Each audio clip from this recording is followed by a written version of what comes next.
Manipur ki awaba taraba sericulture, horticulture, fisheries amadi veterinary ki lamda farm tauriba farmer singda leingakna karigumba mating amata pidaba haiba asi loumising bu miraibire. Fibam asida loumising na pangthukadoriba MP election asigi oina vote campaign meeting na chungbada saruk yaba chumloi haina Irawat Foundation Manipur ki president KH Kopen na fongdokre. Wafam asi Manipur Press Club ta pangthukiba paumi singa unaba amata fongdokhibani mahakna makata na hai Manipur ki tha tara hena chatharaklaba irang asi da leingakna loumisingi damak agriculture yoina senfam khara makhaidi kaithokhiba leirei adumapu sericulture horticulture fisheries amadi veterinary gi senfam sing thadoktana leiri masima farmer sing bu thawoidabani haina lawi cherak asida pangthokadoriba lok sabha election asida loumisingna vote ki campaign na chingba yawa haibasi chumloidaba thabak amani haiba wafam fongdokhi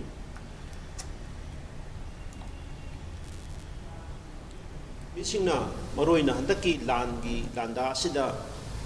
agriculture, horticulture, veterinary, aduga fisheries, sericulture na singba sector singda mangi ba magi paisa sing se aduki matik mange aduga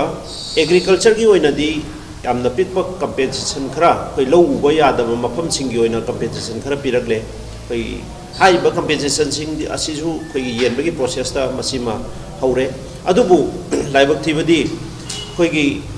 horticulture, sericulture, fisheries, veterinary hariba department singi koi kanosidi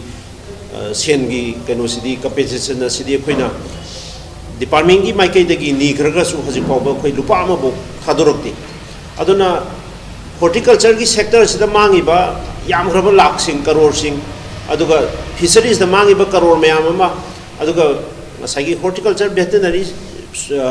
fisheries maina mangi ba crore mayam ama se Pitokana, Kogi sanction about the Kaikumamta Kogi, Miraibi, Bagimong, the Tobasi, Hanamaka, the Rabba Foundation, Manipurna, Yamna, Tamoshuna, Nuite, Aduna,